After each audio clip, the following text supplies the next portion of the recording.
Hello everyone, welcome back to our channel. ఈరోజు ఒక breakfast రెసిపీతో వచ్చానండి. బ్రేక్ఫాస్ట్ అనే కాదు, ఈవినింగ్ స్నాక్స్ లాగా కూడా చేసుకోవచ్చు. పిల్లలకు కూడా బాగా నచ్చుతుంది. తప్పకుండా ట్రై చేయండి. ఏ విధంగా వచ్చిందో నాతో కామెంట్ సెక్షన్లో షేర్ చేసుకోండి. ఇదిగోండి, ఇది వచ్చేసి మినప్పిండి. ఓన్లీ మినప్పిండేనండి. ఒక 4-5 గంటలు మినపగుండ్లు నానబెట్టి మిక్సీ వేసినటువంటి పిండి అనమాట. దాంట్లో ఇంకేం కలపలేదు. 2 ఉల్లిపాయలు. ఈ మినప్పిండిలో కావాల్సినంత కారం, ఉప్పు మీ టేస్ట్కి సరిపోని వేసుకోండి. కారం, ఉప్పు. చిన్నపిల్లలు ఉంటే కనుక వాళ్ళకి సపరేట్గా తీసివేయండి. ఉప్పు, కారం, ఇంకా రుచికి సరిపోను ఉప్పు.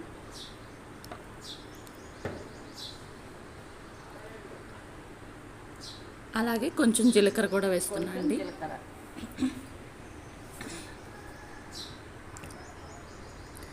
మినపిండిలో ఉప్పు, కారం, జీలకర్ర మీకు కావాల్సిన మీ టేస్ట్కి సరిపోని వేసుకోండి. అలాగే ముందుగా ఒక 2 ఉల్లిపాయలు, ఒక 4 పచ్చిమిర్చి కట్ చేశానండి. ఆ ముక్కలు కూడా వేసుకుందాం అనమాట. చిన్నపిల్లలు ఉంటే మాత్రం వాళ్ళకి సపరేట్గా తీసివేయండి. అలాగే స్టవ్ ఆన్ చేసుకొని కళాయి పెట్టుకొని డీప్ ఫ్రైకి సరిపడిన ఆయిల్ పోసుకుందాం అనమాట. ఇది కొంచెం డీప్ ఫ్రై ఐటమ్ కాబట్టి ఎప్పుడన్నా సండే కానీ చీట్ డేస్ కానీ అలా వేసుకోండి. ఇదిగోండి, కొంచెం బియ్యం పిండి కూడా వేసుకుంటున్నాను. ఉల్లిపాయ ముక్కలు అన్నీ వేసుకున్న తర్వాత ఒక 1/2 కప్పు బియ్యం పిండి వేసుకుంటున్నాను క్రిస్పీనెస్ కోసం. ఇదిగోండి, మనం వేసుకునే అన్ని కలిసేలాగా బాగా ఇలా కలుపుకోవాలి. అన్నీ వేసుకొని ఈ విధంగా ఒకసారి కలుపుకోండి.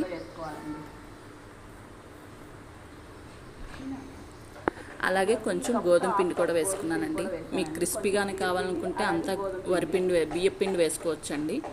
లేదు కొంచెం సాఫ్ట్ ఉన్నా పర్వాలేదు అనుకుంటే కొంచెం బియ్యం పిండి, అలాగే కొంచెం గోధుమ పిండి 2 వేసుకొని ఈ విధంగా కొంచెం వాటర్ పోసుకొని కలుపుకోవాలండి.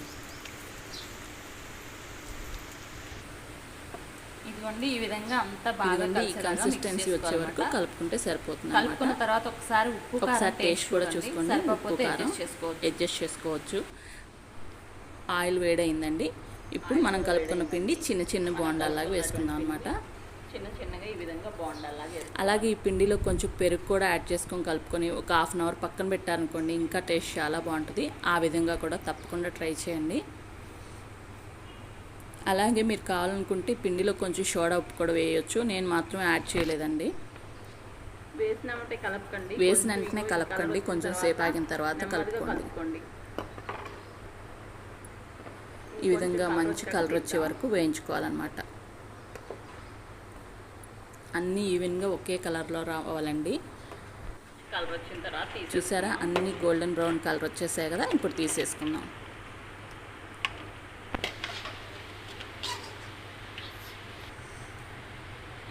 చూసారా, చిప్స్ బోండాలు ఎలా ఉన్నాయో తప్పకుండా ట్రై చేయండి. మీకు కూడా బాగా నచ్చుతుంది అనమాట.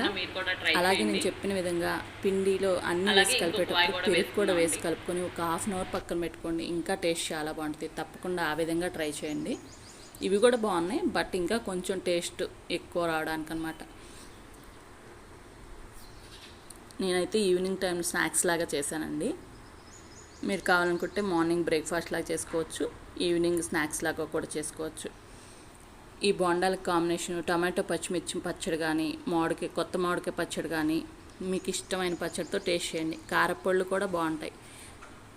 పల్లి చట్నీ కానీ, మీకు నచ్చిన చట్నీతో కానీ, కారపొడితో కానీ, దేంతో అయినా కాంబినేషన్ సూపర్గా ఉంటుంది. తప్పకుండా ట్రై చేయండి, మీకు బాగా నచ్చుతాయి. నేనైతే కొత్తగా పెట్టినటువంటి టమాటో చట్నీతో టేస్ట్ చేస్తున్నానండి. అలాగే మా ఈ చిట్టి బోండాల వీడియో ఎలా అనిపించిందో కూడా కామెంట్ సెక్షన్లో షేర్ చేయండి. మీరు కావాలనుకుంటే పిండి కలిపేటప్పుడే కొంచెం సోడా ఉప్పు కూడా యాడ్ చేసుకోవచ్చండి పొంగడానికి. నేనైతే యాడ్ చేయలేదన్నమాట. అలాగే మీకు ఎలాంటి వీడియోలు కావాలో కూడా తప్పకుండా నాతో కామెంట్ సెక్షన్లో షేర్ చేసుకోండి. మీకోసం అలాంటి వీడియోలు కూడా చేయడానికి ట్రై చేస్తాను అనమాట. కుకింగ్ వీడియోస్ కాకుండా జ్యువెలరీ కానీ అట్లాంటి వీడియోలు కావాలన్నా కూడా నాకు ఒక చిన్న హింట్ ఇవ్వండి. మీకు నచ్చే వీడియోస్ చేయడానికి నేను ట్రై చేస్తాను అనమాట. అలాగే ఇప్పుడు ఎలా ఉన్నాయో మినప బోండాలు టేస్ట్ చూద్దాం. నేనైతే కొత్తగా పెట్టినటువంటి టమాటో చట్నీతో టేస్ట్ చూస్తున్నాను. టేస్ట్ అయితే చాలా బాగున్నాయండి, నిజంగా చెప్తున్నాను, వీడియో కోసం కాదు. తప్పకుండా మీరు ట్రై చేయాల్సిన రెసిపీ అన్నమాట. అలాగే మా ఈ వీడియో ఎలా అనిపించిందో కూడా కామెంట్ సెక్షన్లో షేర్ చేసుకోండి. మీకు నచ్చుతుంది అనుకుంటున్నాను. ఇలాంటి మరిన్ని వీడియోస్ కోసం మా ఛానల్కి సబ్స్క్రైబ్ చేసుకోండి. మా ఈ వీడియో కనుక మీకు నచ్చినట్టయితే లైక్ చేయండి, మీ ఫ్రెండ్స్కి షేర్ చేయండి. మరొక మంచి వీడియోతో మళ్ళీ కలుస్తాను. అంతవరకు సెలవు. నమస్తే. Thank you for watching. Please support చేయండి, నాకు సబ్స్క్రైబ్ చేసుకొని.